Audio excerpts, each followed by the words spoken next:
இன்றைக்கு உங்கள் சூழ்நிலை நிர்மூலமாக்கப்பட்டது. எல்லாம் முடிஞ்சு போச்சு. அஸ்திபாரமே தகர்ந்து போச்சு. அவ்வளவுதான். முடிஞ்சிச்சு நினைக்கிறீங்களா? கர்த்தர் சொல்றார், நான் திரும்ப கட்ட போகிறேன். அன்பு உறவுகளே, நல்லவர் இயேசுவின் இன்ப நாமத்தில் உங்களை மனதார வாழ்த்துகிறேன். ஏசப்பா உங்களை ஆசீர்வதிப்பாருங்க.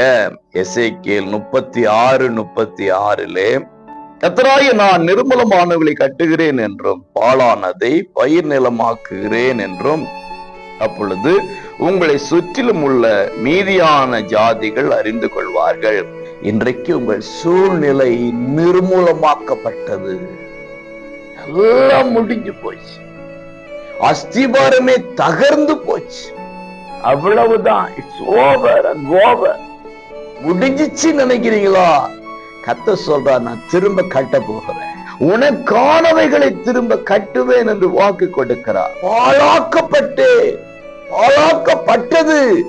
என்று சொல்லி நினைத்துக்கிட்டு இருக்கிறீங்களா? கர்த்தர் சொல்றார், அவைகளை பயிர் நிலமாக்குகிறேன். அது ரெண்டு வாக்குத்தத்தம் இன்றைக்கு உங்களை தேடி வருகிறது. நிர்மூலமாக்கப்பட்ட முடிந்து போனதை கர்த்தர் திரும்பி கட்ட போகிறார்.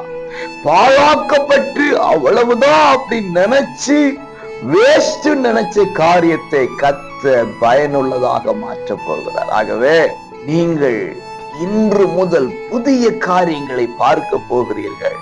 உங்களுடைய பிரயாசத்துக்கான பலனை நீங்கள் கண்களிலே கண்டு மகிழ போகிறீர்கள். அப்படின்னா உங்க செய்ய போகிறான்னு அர்த்தம். பெற்றுக்கொண்டேன் என்று விசுவாசிங்க.